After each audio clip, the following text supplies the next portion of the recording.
action-packed agenda today. Yeah. Poor Tammy's got one. You know, It's good and bad. Yeah.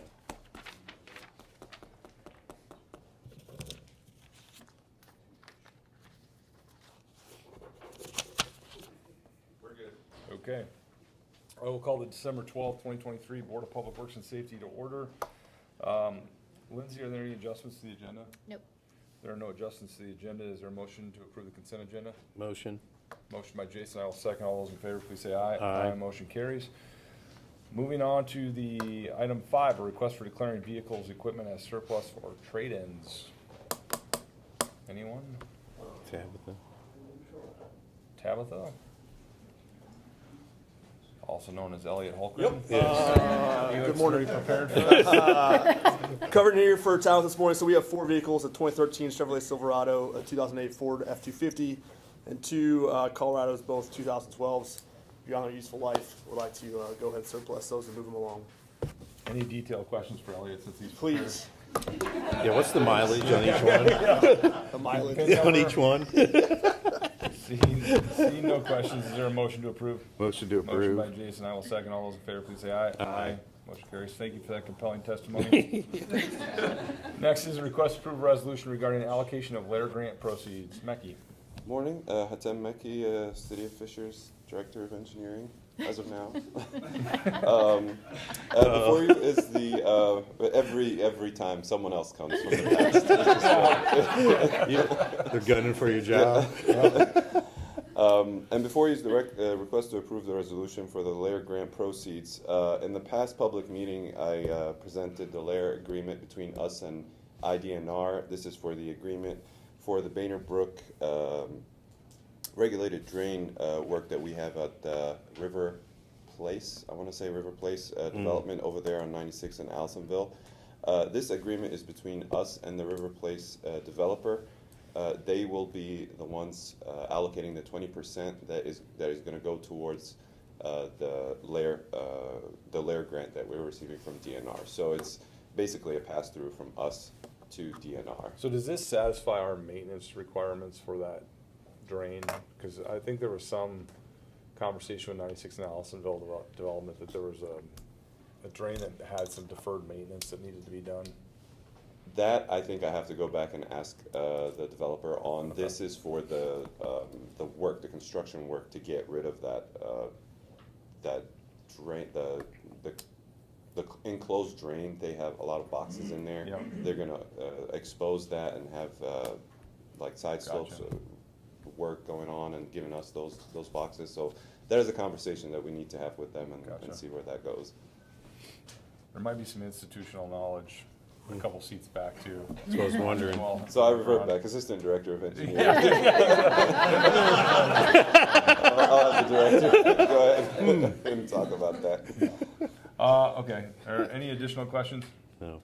Seeing none, is there a motion? Motion. Motion by Jason, I will second. All those in favor, please say aye. Aye. Motion carries. Thanks, Tim.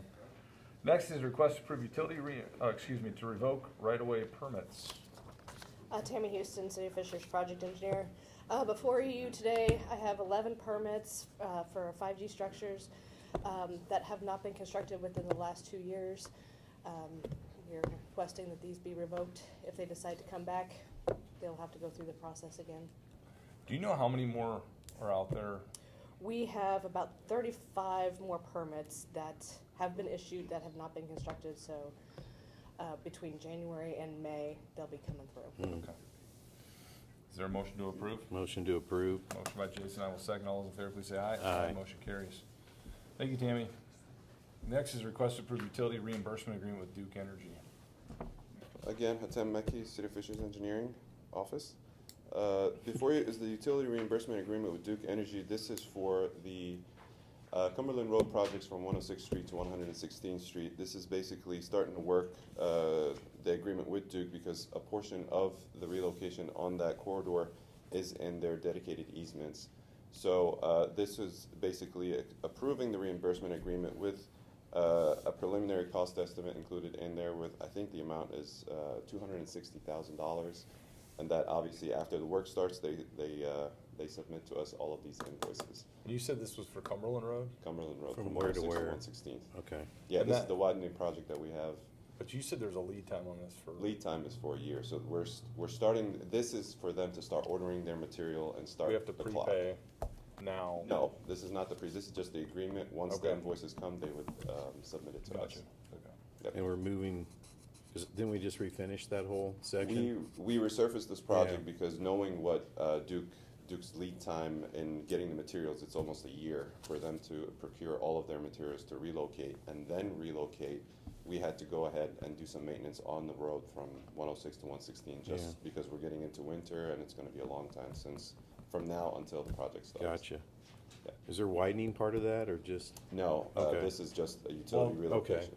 Yeah, the road The itself. road will be wide. The road will, as part of the project, yes, the Yeah, road will be okay. widened. There is gonna be a median introduced between 106 and 116th. But for this specific work, this is just a relocation for us to start the Yeah, work. gotcha. Yeah.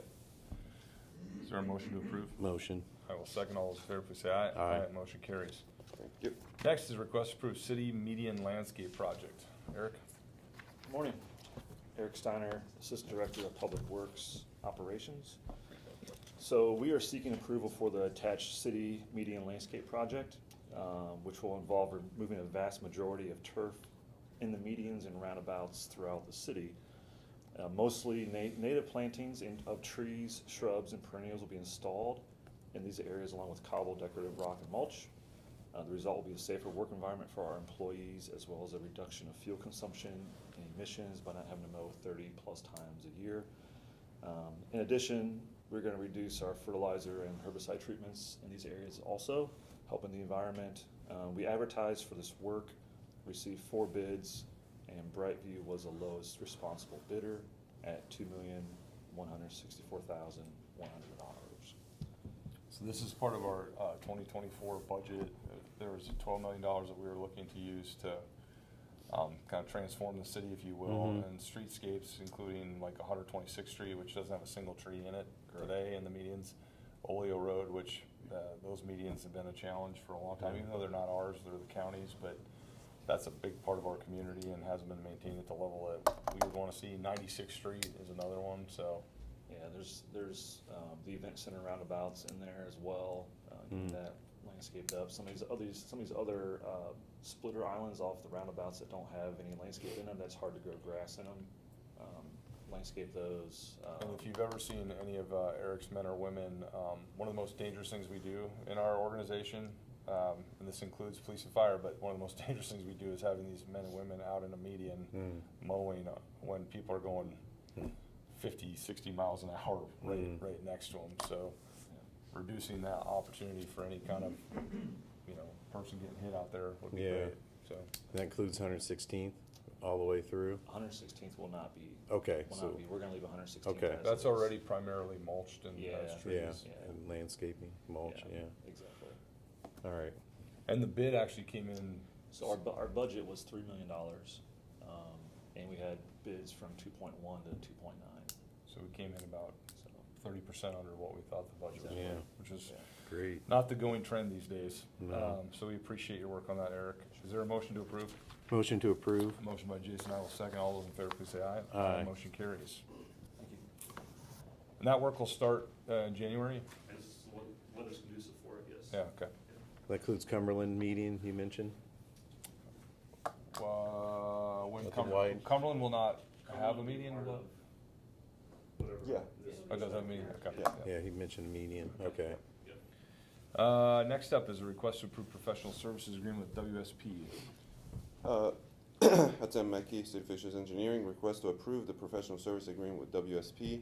This is the second professional service agreement that we have. This is an on-call for the Trail Gap program that we have for next year.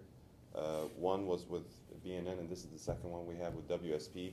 This will be a task-based agreement where WSP will assist the City Fishers Engineering Office and DPW Office with these trail gaps that we have along 106, 126, and also on Lantern. This will range from bridge design, boardwalk design, and anything that our office, the City Fishers Engineering or DPW, cannot work on or professionally procure.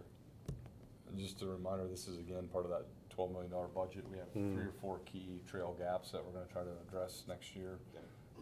So I look forward to getting those done. And Yeah. there's a representative from WSB if you want more in detail. No, we've heard enough from him over the years. Okay. Is there a motion? I'll make a motion. Motion by Jason, I will second. All those in favor, please say aye. Aye. Motion carries. Thank you. Next, this is an interesting story that we have this morning. A request to approve resolution declaring SCBA equipment as surplus. Mm-hmm. Mr. Zellhart. Yes, sir. Scott Zellhart, Fire Department SCBA Program Coordinator.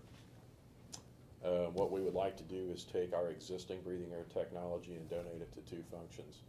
Number one, we want to take 12 of our air packs and give them to the police department so they can make entry into drug labs, and God forbid they come across fentanyl at a scene, they would be safe. If we were to purchase technology from 3M that we could support in-house right now, that would be at a cost of roughly $190,000 to get what they deem as true tactical SWAT operation air packs. With our in-house program, we can make those with what we have. The second part of that is to take the remainder of the existing technology, which is from 2015, and donate it to U.S. ambulances for the Ukraine. They are begging for equipment. The only thing that they don't need, oddly enough, are surgical gowns and sanitizer. They need everything else. The breathing air world is kind of different. We're very limited in the options that we have as far as disposing of equipment. It's kind of like hazardous materials. You own it for a lifetime. So we would have to store in perpetuity our old technology because it is getting beyond usable. We could ship it to an approved country as long as it wasn't on the State Department's hit list. It could go to a sovereign nation, or we could put it in a landfill. We had the opportunity to do some good, and the best offer I got on the dollar per purchase value was less than 3%, 3 cents on the dollar. What we're gonna donate would be less than $41,000. So that's what we would like to do, and then that gets us with what we're doing, actually training on today, with our new technology update with the current NFPA standard. So the equipment that we're donating today for Ukraine, it goes to a particular program that they have, or? Yes, Mr. Mayor, it goes to U.S. Ambulances for the Ukraine, and it's managed through the Ukrainian Society of Indianapolis in conjunction with the Society in Chicago. Once we say go, they will take care of all the logistics. They'll come down with trucks, pick it up, it'll go on a military transport, and it'll be on site within a week. Mm-hmm. All right, any questions, Jason? So no impact to us, with, the fire department by giving these up, meaning? Oh, absolutely, Okay. absolutely not. It'll free up space. Gotcha. Yes. Okay, that's basically what it is. Fair And enough. do all the tanks go with it too then, or just the? We're going to keep a small portion of what we have in existence. They do have some good life expectancy, but we could use them for utilitarian purposes. The problem is if we convert the old cylinders to the new cylinder technology, there's a cost with that. It's roughly $700 a cylinder plus an hour of labor. And I can purchase new cylinders for around $1,200. So we're greater than 50% asset value. It's not worth it. Gotcha. But we'll still have that cost when it goes to the police department, correct? To Right, but we'll outfit 'em? maintain enough spare parts. Gosh darn it, sorry. No, no worries. We have enough spare parts for the old existing technology. We're going to store that in our cache and keep it separate. Okay, Our in-house service center will still service the stuff for the police department. okay. Gotcha. Any additional questions, Nope. Jason? Seeing none, is there a motion to approve? Motion to approve. Motion by Jason, I will second. All those in favor, please say aye. Aye. Motion carries. Thank you. Thanks, Scott. Next is a request to approve agreement with Juggernaut Brewing. Jake? Good morning, everyone. Jake Reardon McSorley, Director of Recreation and Wellness for the City of Fishers. Before you is a resolution to approve an agreement with King Jug Brewing for an improvement and usage of the Cheney Creek Natural Area parking lot. Somewhat unique agreement, so I just want to share a little bit of context. About 11 months ago, the local business owners of King Jug, then Room Service on Wheels, approached us and explained they were going to be expanding. They're adding a brewery, and they had concerns about parking. Cheney Creek Natural Area is right across the street. There's a small gravel parking lot at the time, and they asked, would there be any opportunity for a partnership where we could use that parking lot after the park closes at dusk? We would have programming happening until about 9 o'clock at night, several nights a week. we considered this, and their brewery did open in June. There was immediately parking concerns. There was parking along the street. It was kind of a safety issue. They worked with public safety to kind of figure that out. And we started to consider, what if we were to improve this parking lot? It actually could provide quite a bit of value to the community. It'd be a better experience for the Cheney Creek patrons, but also this particular park connects to two different trail systems, the Nickel Plate Trail and then the 106th Street expanded trail system that was touched on earlier. So started to see some value. They made an offer to pay for half of the improvement if we were to pave it and light it. And today, and then if we could have a mixed usage agreement. So today we have a opportunity to enter that agreement. We have moved forward with the parking lot improvement itself. So it went from 16 gravel spots. It's now approximately 42 stalls. There's 4 LED light poles. And the agreement specifically would be for Cheney Creek patrons only until 6 p.m. every day. From 6 p.m. until dusk, there would be signed spots where 50% of the lot could be used for King Jug. The other 50 has to be only Cheney Creek patrons. And then after dusk, until that 9 o'clock, 9:30 timing, it could be King Jug for 100%. What questions can I answer? Questions, Jason? No. I don't believe I have any. Is there a motion to approve? Motion to approve. Motion by Jason, I will second. All those in favor, please say aye. Aye. Motion carries. Next is a request to approve a build-to-operate transfer agreement for the City of Fishers Community Center.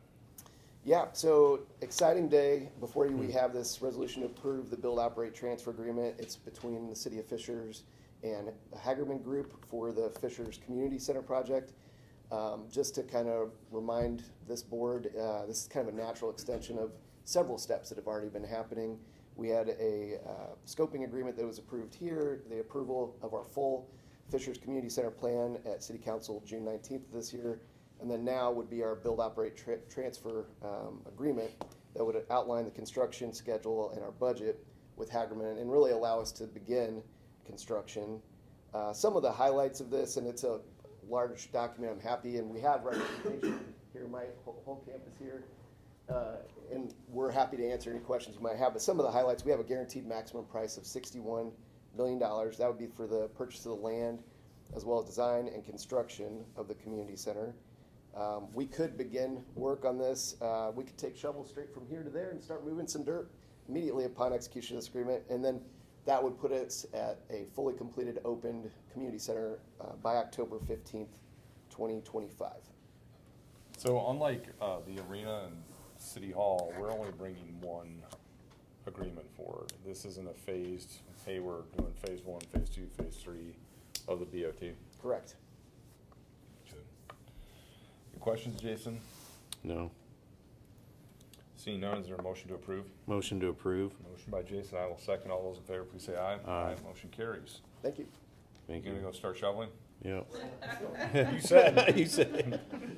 A request to approve memorandum of understanding between the city and the Superlative Group. Marissa. Good morning, Marissa Deckert, Director of Parks and Recreation. This resolution is approving an MOU between the City of Fishers and the Superlative Group. So just a little background, we entered an agreement in November of 21 with the Superlative Group for sponsorship sales. That expired in March of this year, and they've been operating under a trail-off agreement for the last 9 months. That's expiring in December. We are asking to extend that trail-off period. That would allow them to be compensated for the work that they've done over the last 9 months, and then continuing on until September 30th of 24. So Marissa, does this include the monthly? No. So this is just This the is commission just based? Yes. Yep. Questions, Jason? What kind of results have we had? That is the reason that we have not renewed in March. We have 2 big pending ones that are Gotcha. very large. We'd like to continue the conversations with those, but up until now, very few. I think They're- before, if you recall, and why I asked the question, we were paying a monthly Yes. amount of money Mm-hmm. to them, a fixed amount, plus they would get commission. Yeah. That, we no longer pay the monthly amount, but there's still the opportunity for commission. And to Marissa's point, there's a couple opportunities on the horizon that Gotcha. Yeah. if we were able to land those are worth extending the contract to see if we can get Oh, those. fair, Yes. I got you, Two very large ones, but no monthly payment. got you. Any additional questions? No. Seeing none, is there a motion? Motion to approve. Motion by Jason, I'll second. All those in favor, please say aye. Aye. Motion carries. Final item for the day is request to approve an amended and restated management agreement. Good morning, gentlemen. Before you're requesting an amendment to the previously approved management agreement with ASM Global, which is our operator for the event center. So this change would enable and allow ASM to own and manage the procurement of all FF&E. So the FF&E budget's $4.4 million. There's no change to that. And that's encompassed in the previously approved GMP total number. This simply takes that responsibility from AECOM Hunt and puts it in ASM Global's responsibility. We believe the purchasing power makes this a sound decision. Is there a fixed fee for them to do that? No, this is Just part of their management correct. Yeah, contract? there would be a fee associated with AECOM Hunt if they were to do it, so this takes that fee Gotcha. out. Yeah. Got you. Any additional questions for Elliot? Not me. Seeing none, is there a motion? Motion to approve. Motion by Jason, I will second. All those in favor, please say aye. Aye. Motion carries. Thank you, gentlemen. Is there anyone that wish to speak public comment today? Seeing none, we will go ahead and ask for a motion to adjourn. Motion to adjourn. I will second. All those in favor, please say aye. Aye. Meeting adjourned.